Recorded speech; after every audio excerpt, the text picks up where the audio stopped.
کبھی کبھی ہمیں ایسا لگتا ہے کہ ہم بہت دیر سے دعا مانگ رہے ہیں، آنکھوں میں آنسو، دل میں امید اور زبان پر التجا، مگر وقت گزرتا جاتا ہے، حالات ویسے کے ویسے رہتے ہیں اور دل تھکنے لگتا ہے۔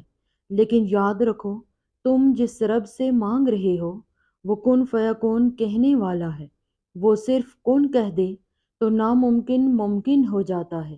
ویڈیو شروع کرنے سے پہلے میری دعا ہے، یا اللہ، جو دل آج تیری طرف امید سے دیکھ رہے ہیں، جنہوں نے بار بار تجھ سے مانگا ہے، جو راتوں کو جاگے ہیں، جو تھک گئے ہیں، تو ان کے دلوں کو تھام لے، ان کی دعاؤں کو قبول کر لے اور انہیں دکھا دے کہ تیرا وعدہ سچا ہے۔ آمین ثم آمین۔ جب بندہ رب سے بار بار ایک ہی دعا مانگتا ہے اور وہ دعا اب تک پوری نہیں ہوئی، تو سنو، اللہ کبھی بھی بار بار مانگنے سے ناراض نہیں ہوتا۔ قرآن کریم میں ارشاد فرمایا گیا، مجھے پکارو، میں تمہاری دعا قبول کروں گا۔ اللہ چاہتا ہے تم اسے بار بار پکارو، چاہے وہ دعا دنیا کی نظر میں ناممکن ہو۔ یاد رکھو، رب کی رحمت کے لیے کچھ بھی ناممکن نہیں۔ جب تمہاری مانگی ہوئی دعا فوراً قبول نہیں ہوتی، تو اس کا مطلب ہے کہ اللہ تمہیں اور قریب کرنا چاہتا ہے، وہ تمہیں آزمانا چاہتا ہے۔ جو دعا تمہیں مشکل لگتی ہے، اللہ کے لیے وہ آسان ہے۔ اللہ تمہارے دل کی حالت جانتا ہے۔ اللہ تمہارے آنسو گن رہا ہے۔ اللہ تمہارے سجدے بھی دیکھ رہا ہے۔ اگر رب نے تمہارے دل میں یہ دعا ڈال دی ہے، تو اس کا مطلب ہے وہ پوری کرنے والا بھی وہی ہے۔ جانتے ہو کہ جو دعا بار بار مانگی جاتی ہے، وہ دعا رب سے جڑنے کا ذریعہ بن جاتی ہے۔ یاد رکھو، اللہ خاموش ضرور ہوتا ہے، مگر کبھی بے خبر نہیں ہوتا۔ جب تم بار بار ایک ہی دعا مانگتے ہو تو زمین پر کچھ نہیں بدلتا، لیکن تمہارے دل کے اندر بہت کچھ بدل جاتا ہے۔ تم رب سے اور قریب ہو جاتے ہو، تم عاجز ہو جاتے ہو، تم سجدے کے غلام بن جاتے ہو، اور اللہ کو یہی عاجزی پسند ہے۔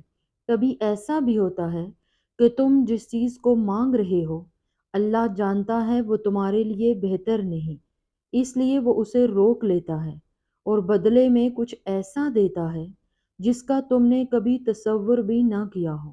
جان رکھو، وہ رب دعا کو سنتا ہے، اسے محفوظ کرتا ہے اور بہترین وقت پر کن کہہ کر پوری کر دیتا ہے۔ ہو سکتا ہے ابھی تمہیں کچھ نظر نہ آ رہا ہو، مگر جس دن تمہاری دعا قبول ہوگی، تم اپنی آنکھوں سے کن ہوتے دیکھو گے، اور اس لمحے تمہاری ساری تکلیفیں، ساری دعائیں اور سارا انتظار معنی اختیار کر لے گا۔ بس اللہ پر یقین رکھو، اس کی تاخیر میں حکمت ہے، اور اس کی ہاں تمہیں ایسے وقت ملے گی جب تمہارا دل بھی حیران رہ جائے گا، کیونکہ وہ رب ہے جو ہر دل کی صدا سنتا ہے اور ہر ٹوٹے خواب کو پورا کرنے کی قدرت رکھتا ہے۔ تم جس سے مانگ رہے ہو وہ رب ہے، جس کے خزانے لامحدود ہیں، جس کی رحمت بے حساب ہے، اور جس کی قدرت ایسی ہے کہ وہ کن کہہ دے تو ناممکن ممکن ہو جائے۔ اللہ وہ ذات ہے جو تمہارے دل کی کیفیت جانتا ہے، تمہاری خاموش فریاد سنتا ہے، تمہارے بے رنگ آنسو گنتا ہے، اور تمہاری ہر اس دعا کو محفوظ کر لیتا ہے جو تم نے کسی روتی ہوئی رات میں ٹوٹے ہوئے دل سے مانگی تھی۔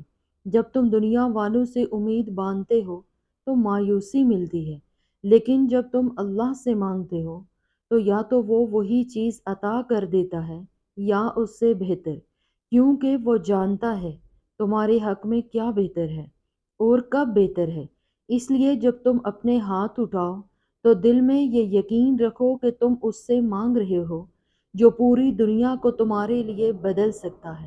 وہ لوگوں کے دل پھیر سکتا ہے، حالات کا رخ موڑ سکتا ہے، تمہاری چھوٹی سی کوشش کو بڑے نتائج میں بدل سکتا ہے۔ وہ تمہیں ایسے راستے سے عطا کرے گا جس کا تم نے کبھی گمان بھی نہ کیا ہوگا۔ بس دل سے، خلوص سے اور پورے بھروسے کے ساتھ مانگتے رہو۔ قرآن کریم میں ارشاد فرمایا گیا، اور تمہارا رب جو چاہتا ہے پیدا کرتا ہے اور جسے چاہے چن لیتا ہے۔ یہی تو ہمارا یقین ہے۔ تم جس سے مانگ رہے ہو وہ سب کچھ کر سکتا ہے۔ اللہ جب کسی چیز میں دیر کرتا ہے تو وہ تاخیر ہے، بے مقصد نہیں ہوتی۔ ہم انسان وقت کے بندے ہیں، جلدی چاہتے ہیں، فوراً نتائج دیکھنا چاہتے ہیں، لیکن اللہ وقت سے آزاد ہے۔ اس کی حکمت ہماری جلد بازی سے کہیں بلند اور مکمل ہے۔ جب تم بار بار مانگ رہے ہو، محنت کر رہے ہو اور پھر بھی کچھ حاصل نہیں ہو رہا تو مایوس نہ ہو، کیونکہ تمہاری دعائیں، تمہاری نیت، تمہارا صبر سب اللہ کے علم میں ہے، اور وہ جو تمہیں دینا چاہتا ہے وہ عام نہیں، خاص ہوتا ہے، اسی لیے اس میں وقت لگتا ہے۔ قرآن کریم میں ارشاد فرمایا گیا، بے شک ہر تنگی کے ساتھ آسانی ہے۔ یہ وعدہ ہے کہ مشکل کے بعد آسانی ہے، اور اگر دیر ہے تو بہتری کے لیے ہے۔ اللہ جب دیتا ہے تو وہ کمال کا دیتا ہے، جو تمہارے حق میں بہترین ہو، جو تمہارے دل کو بھی سکون دے اور تمہاری تقدیر کو بھی سنوار دے۔ یاد رکھو، اگر تمہیں دیر سے کچھ مل رہا ہے تو سمجھ لو کہ وہ عام چیز نہیں، وہ تمہارے رب کا خاص انعام ہے۔ بس صبر کرو، دعا سے جڑے رہو، اور دل میں یہ یقین رکھو کہ تم جس رب سے مانگ رہے ہو وہ کبھی تمہیں کمزور یا ادھورا نہیں دے گا، بلکہ مکمل، خوبصورت اور کمال کا دے گا اپنے وقت پر، انشاءاللہ۔